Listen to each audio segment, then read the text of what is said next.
Hello, everybody. As promised, here I am to provide you a recap of SMCI. Sorry, this is live.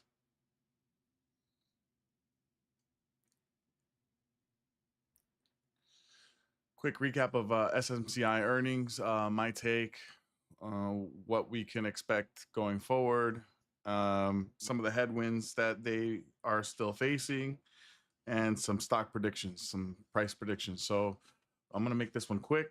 I went through the conference call, got all the little details that are important to know. So just gonna go through the chart and then just go over some highlights for you guys. And I also found an interesting question on the conference call that I'm going to review towards the end to address this because it's been a hot topic lately as far as Deepseek and how these AI and tech companies are dealing with lower costs to go to market. So without further ado, let me get into the chart here fast. So this was here. This is the 5-minute chart for this afternoon. Right up until the close, had a quick flush down and pretty scary actually. Down all the way down to $32, but it didn't last long at all. Knee-jerk reaction, and then slowly price started coming up. Now that reaction was initially going down because, I mean, after all, they were a little weak on their earnings results. I'm just gonna go over them real quick. 5 to 6 billion. Market was expecting closer to 6 billion. They're estimating their results right now because they don't have the official final number. They're going through the third-party auditor, DBO, I believe it is, and they are waiting. They have until February 25th to provide that to the FTC and SEC and to NASDAQ to stay listed. So what we're looking at here, what I got from the call and what's really important to know is that my last fiscal year, in a nutshell, they made $22 billion. They're now forecasting for their next fiscal year $40 billion. They're literally doubling their revenue over into the next fiscal year. In the last quarter, they increased their revenue by 60% year over year. So that's huge. That's definitely huge.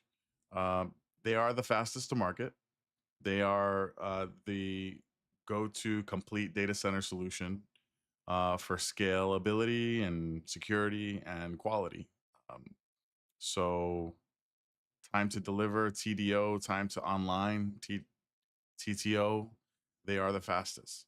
Weeks, months versus years, or a year, up to a year if you're going to do it yourself without any support. If you're an IT department in, say, an enterprise. So that guidance that was raised to 40 billion in the next fiscal year is what really kept the stock price up and afloat, and then moving sideways into the late evening hours. I wouldn't be surprised if we would see a movement back up to that $50 mark from back in December, where then we resisted. So we're already popped off here. So I can totally see a movement back up to the $50 mark here in the next, well, tomorrow, maybe next week, who knows? The momentum is definitely there. All the indicators are showing the volume is supporting the move. So higher volume on the move up. So we can confidently say sideways and up is what to expect.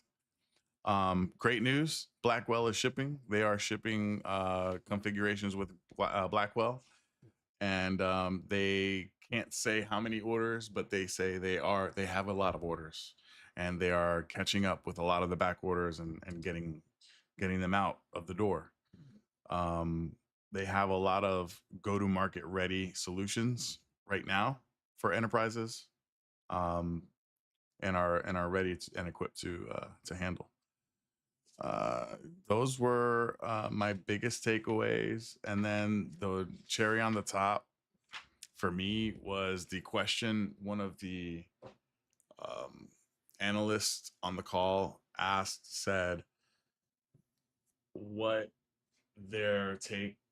the question was about Deepseek and what they felt the addressable market was going to be. I'm going to play the question right now. It's a twofold question. It's the Deepseek question, and then the just a general question about how they're going to further penetrate enterprise accounts. Which, Charles just comes back and says, well, we've been doing that for 10 years and we're going to continue to do it great.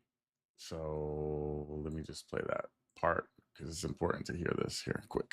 We are a company have exactly all the experience, all the successful story. Okay. For my follow-up, if I can ask, as new efficient AI models like DeepSeek come about, how are you thinking about the impact on your business? And, as we move from training to inference, what is Supermicro doing to further penetrate the enterprise vertical? I know you have enterprise customers, but for those enterprise customers who don't have a large engineering presence, what is your strategy for attacking that customer base as well as for sovereign customers? Thank you for taking my questions. Okay. So for DeepSeek, for sure, the software can always be more efficient quarter after quarter. So we know that. But the industry's expense pretty depends on financial plan. So I believe the market size won't shrink because of DeepSeek. And in terms of enterprise,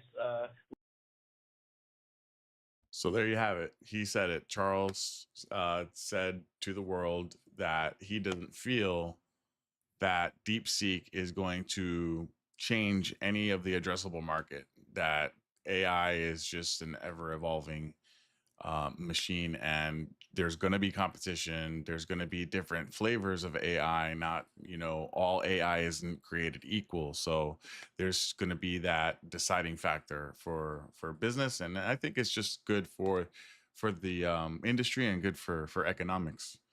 I'll let him answer that follow-up question about just enterprise. We have been in the enterprise market for more than 10 years, and our team in enterprise have been much stronger than before ever, especially with our service team, management software, and end-to-end data center solution. I believe it's the right time for us to grow quickly in enterprise segment. Well, there you have it. End-to-end solutions, penetrating enterprise accounts, the ones they have, plus the ones that need their services. They are best equipped to handle this. And my goodness, look at their stock price. It's so cheap. We're talking about a $22 billion company last year, who this year is now trending to be at 30, and then saying they're going to be at 40 the following year. That's excellent growth, ladies and gentlemen. And it's a matter of paying attention to that movement and those earnings and those numbers. Now, they did say, because of the missing 10K and 10Q documents, they did once again, just like they did in December, they reaffirmed that they are going to meet that deadline, which is more good confidence and good news for that feel good, warm and fuzzy that investors always look for, because investors hate uncertainty. You know, when you see a stock tank, usually it's because there's just a lot of question marks, or there's just a forward guide that's, you know, gone down. Um, you know, because technically speaking, they missed their earnings, right? You would have seen that, you know, stock continued to go down had they not had a good forward guide and just that reassurance on the call. They did a really good job on the call, going over their numbers and everything. And I have the full confidence that they're gonna have flying colors with their auditor.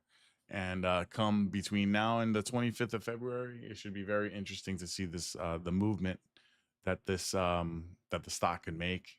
And then once it's official that they are not getting the listed, you know, how the stock reacts from there. Um, More to come. I'll be following this one very closely. And yes, I have 191 shares and I'm up about $186 this evening on what, maybe $1 up from my price earlier today. Hopefully I'll hold on for another couple dollar move up, make about $1,000 and then exit the position and move on to my next trade. Well, that's all for now, folks. Thank you for watching. Don't forget to hit that like and subscribe, and I appreciate you all very much, and see you next time. Peace.